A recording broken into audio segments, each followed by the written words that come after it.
بموازاة مع حرصنا على ترسيخ مكانة المغرب كبلد صاعد، نؤكد التزامنا بالانفتاح على محيطنا الجهوي وخاصة جوارنا المباشر في علاقاتنا بالشعب الجزائري الشقيق.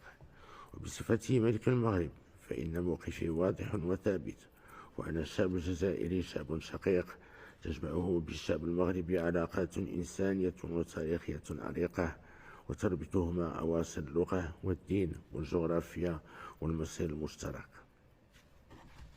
لذلك حرصت دوما على مد اليد لأشقائنا في الجزائر، وعبرت على استعداد المغرب لحوار صريح ومسؤول، حوار أخوي وصادق حول مختلف القضايا العالقة بين البلدين.